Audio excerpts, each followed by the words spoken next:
Welcome back, viewers at home. Today we are privileged to have with us Imraan, Bobat and Ashraf, Roomaney, attorneys and founding members of the SS Tilawa Foundation. Now, as dedicated members of the foundation, they honor the legacy of the Tilawa tragedy, an event that shook the world in 1942 when a Japanese submarine torpedoed the SS Tilawa, a ship bound for Africa, near the Seychelles Islands during World War II. Assalamu alaikum and welcome both to INX Prime.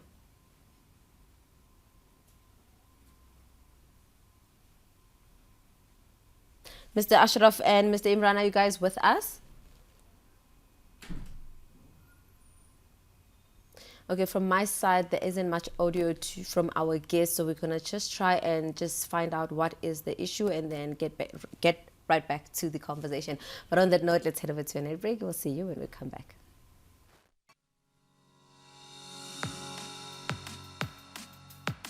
Push your opinion, push your agenda. Push the tempo, Push the pace. push the flow, push the brave. Defeat dandruff with the black castor oil range from Sunken.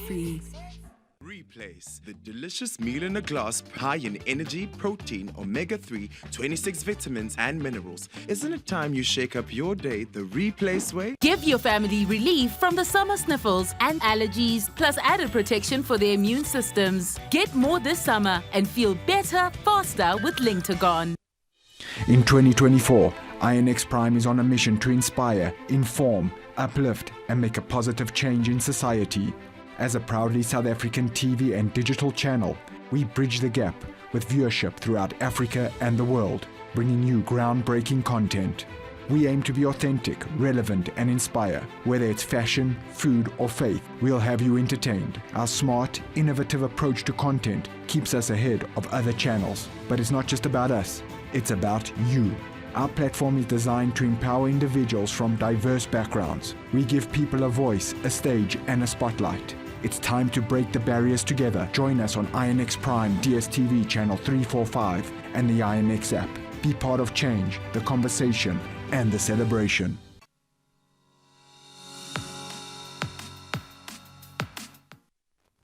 Welcome back, viewers at home. I pray and believe that my guests are joining me at this moment, who goes by the name of Imraan Bobat, as well as Ashraf Roomaney, who are both by profession lawyers, or rather attorneys, and they are founding members of the SS Tilawa Foundation. And we will be just, having a conversation around, as founding members, how they will go about honoring the legacy of the Tilawa tragedy. Now, this is an event that actually took place, or rather shook the world in 1942. When a Japanese submarine torpedoed the SS Tilawa ship, which was bound for Africa. Now, assalamu alaikum, Mr. Imraan and Mr. Ashraf. Jazakallah so much for joining us here on Prime Live. Wa alaikum salam wa rahmatullah. Now, just to start my conversation with you, Mr. Ashraf, as a member of the Tilawa Foundation, you must have a strong connection to this event. Can you just share a bit on what truly inspired the foundation, as well as the events that come or that are hosted by the foundation itself? The real motivation is to understand for what reason the Japanese committed the atrocity that they did. The mystery of the only known passenger liner to have been torpedoed, not once but twice, in the middle of the Indian Ocean during World War II, without any explanation to date, is something that drives us all. We really want to have the answers to the mystery. And more importantly, our loved ones were on board that ship, and perhaps they third generation, perhaps some of us fourth generation already. At the end of the day, our forefathers had a hard life as a result of that particular tragedy. Many were left orphaned, many were left without means of income and had to start all over again, and many of them were left with psychological trauma as a result of that atrocity. Mr. Imraan, what Can I would add be something? your legal view on the sinking of the ship in question?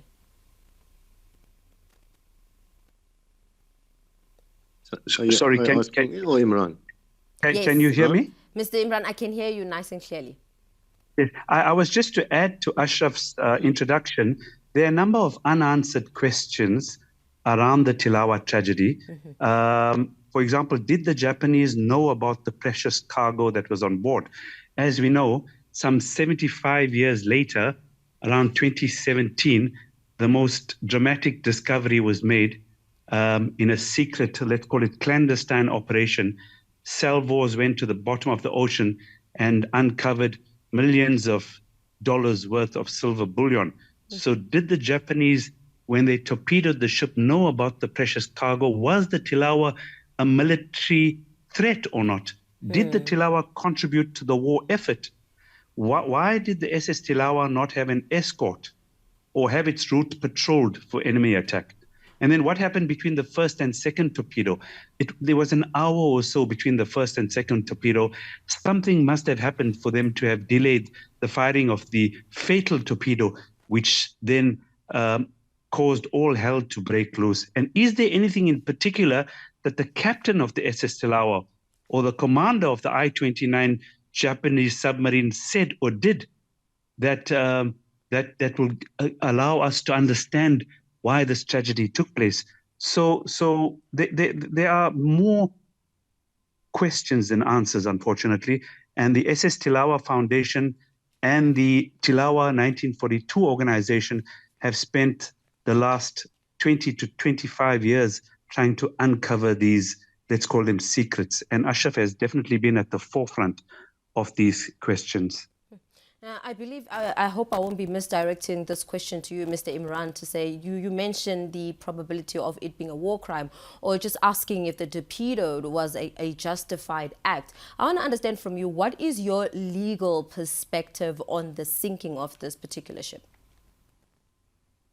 Ashraf, I'm going to pass over to the lawyer. Well, both lawyers, Imraan, and you've practiced much longer than I am. Okay, I mean, in modern day, certainly in modern day terms, if you go after any civilian, yes, notwithstanding the Israelis seem to have been given a free pass, but everybody else in the world, if you go after civilians, that is known to be a war crime. You don't even have to kill them, just causing them hardship or suffering, depriving them of their basic human rights is considered a crime. So the fact that a passenger ship was torpedoed and sunk in the dead of the night is most definitely a war crime. The potential of having, or the intention to plunder the ship of its cargo, for example, if that was indeed the objective of the Japanese, that would be a war crime. Subsequent events, one could argue, is certainly criminal in nature. The silver bullion was plundered from the depth of the ocean in the year 2017, smuggled all the way to the UK, and now being sold in the open market as faceplates, as coins, and many other artifacts. For significant amount of profit. I mean, that alone maybe is not a crime, but certainly smacks of entrepreneurs profiting at the expense of the war dead. The manner in which they plundered the ship, I believe they cut the ship in, they couldn't get to the silver, so they simply just cut through the middle of the ship. There's a disturbance of the war grave. There is certainly a crime, most definitely a crime. Because there were military personnel on board. So if it's not just the civilians who are buried under the ocean, there were military personnel as well. So there's a vast array of crimes that can be levied against the Japanese only if the ship was not being used in the war effort. If she was being used by the British, unbeknown to the customers, to its passengers, then perhaps that's not a war crime. Then the ship could have become fair game. We just pray and hope for I justice. hope that answers the question.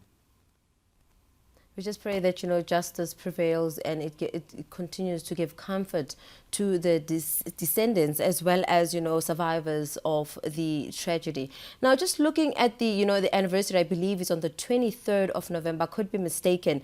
And this is a significant milestone for both the survivors as well as this descendant. I want to know, in terms of the planning around the commemoration, what information can you share with our viewers at home? Well, interestingly enough, this is the third of such commemorations. Let's call him our partner, Emil Solanki from Canada, who heads the Tilawa 1942 organization, I think is probably one of the most passionate people in the world around the Tilawa tragedy. Sometimes I wonder whether he might have been on the boat at the time. He seems to know so much about this tragedy. But he's really, like Harun Bhai, Dar Mohammed and Ashraf, dedicated a large part of their lives to resuscitating this tragedy. And so on the 23rd of November 1980, that is 2 years ago, a commemoration was held close to Ballard Pier in England, in India, Mumbai actually, where the ship departed from some 82 years earlier.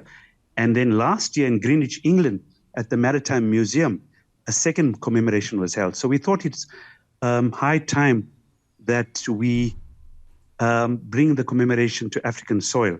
And we've sort of headed the destination that never was, so that we can get some closure and so that we can also, I like the way Emil says, memorialize the loss of love, which is really the precious gift. So inshallah, on the 23rd of November, Saturday, in a couple of weeks' time, the 82nd commemoration event will take place. We start off with a little bit of a boat cruise in the Durban Harbour, and we'll visit the probably not the exact spot where the Tilawa was meant to dock. We then doing a little visit to the Maritime Museum, which is in the harbour, and then we're having an afternoons of presentations and interviews and really exciting discussions, followed by a dinner in the evening, a gala dinner at the NMJ Hall in Durban. So it promises to be an amazing event, basically raising awareness about this tragedy. Indeed, indeed. Now, just speaking on, I just hearing the itinerary on the fact that, there's going to be much, boarding of the, going to see the place and having, events where to educate people on the historics of the event. In what way is the, Tilawa Foundation planning to honor the memories of those who perished? Ashraf will add on, and he knows a lot more. We intend to spread awareness and inform as many people in the world as possible about this tragic piece of history. We feel that the lives of Muslims and Indians matter. And this was, we believe, the only passenger liner bombed in World War II. And it's high time that we honored the lives of the Muslims and Indians as well. Obviously, we want to create a comprehensive passenger list. We have a fair amount of detail when it comes to the passenger list, but we'd like to find as many survivors as possible. At the moment, there are 3 known survivors in the world. We also like to have a proper record of the story that related to the tragedy. The Tilawa 1942 organization are heading quite a few, let's call it, initiatives. The annual Tilawa Reet, which is laid in November at the British High Commission in Mumbai. There are efforts to do the same in South Africa, Malawi, Uganda, Kenya. The commemorations will continue to mark special developments. Obviously, we want to raise awareness in the world through museums and education, and then to continue to work with the media to bring the story alive. It's the Indian Titanic, as they call it. And we would like to honor those that suffered in this tragedy by making their story come alive. And Mr. Ashraf, to you? Yeah, I think Imraan has covered it mostly. it is probably also a platform for the known survivors and descendants of the survivors to come together and share their stories and tell others about the lives they led and the impact that this particular tragedy had on their life and their livelihood, and how it's influenced them going forward. A lot of descendants of those who perished on board the Tilawa often talk about they always feel they have a sense of justice, a purpose to pursue justice, because them and their families were affected in a very unjust manner, in a manner that remains unexplained 82 years later. So it's like a therapeutic platform for many of us to just come together and talk and share our views and talk about the past and the future. Certainly from a Tilawa point of view, because the story is not ending here, most definitely not. I mean, the silver bullion, $43 billion worth of, $43 million of silver bullion continues to plague the internet now, considering that everybody's trying to make money out of it. But there are many other stories that needs to be told about Tilawa and will be told about Tilawa. And we're hoping that whoever we've invited, when Imraan and myself and Harun Bhai and other people are not around anymore, they will take up the cudgels on our behalf and continue the pursuit of answers. Gentlemen, Jazakallah so much for... Sorry, I just want to end by saying sometimes we get lost in the story of the resuscitated silver, the story of the passenger list, etc. And sometimes we not ignore but forget the real human tragedy that took place that night. My father was on that ship, and he told us the most horrific tales of those days and nights floating in the dark depths of the Indian Ocean, 2 to 3 story heights of waves. Picture the scene, it's midnight, the huge dark waters, the length of the sharks and the barracudas, you know by the time it takes for the sensation to wear off your thighs. It was horrific. And the real human tragedy needs to be told. And I'm so glad I've got Ashraf and Harun Bhai with me and Emil to really drive this Tilawa story to the world again. Indeed. Jazakallah so much, gentlemen, for joining us this evening and just giving us insight on the, inception story of the foundation itself, as well as just giving us insight on the Tilawa tragedy. And we're hoping that the event is quite a success and it drives home a very strong message on making sure that, the deceased are honored in that sense, and as well as, some of the descendants who are still living, they also sort of get to relive a memory in a positive sense. But Jazakallah so much for joining us. Before I close off the conversation, I'd like for you guys to just share contact details where viewers at home can just reach out to get more information on the event itself, or how they can also be part of the foundation itself. Details on... Yes, go ahead. You go first, Imraan. You go first. Ashraf's about to say that if you go to our website, the www.sstilawa.com, all the information you require if you would like to attend the event is on that website.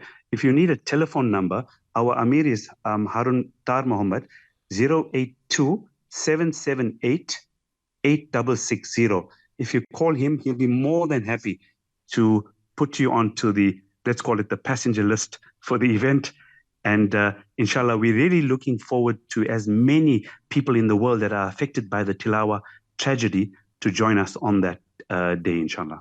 Inshallah. Jazakallah so much, gentlemen, for joining us. No, you covered, Imraan. You gave both the mobile number. Viewers at home, those were my guests, Mr. Ashraf as well as Mr. Imraan, joining us in on telling us more on what really formed and inspired the SS Tilawa Foundation, as well as some efforts that the Tilawa Foundation is taking up to make sure that their memories do not perish with time. But that's where we close it off for now. Let's head over to a net break. We'll see you when we come back.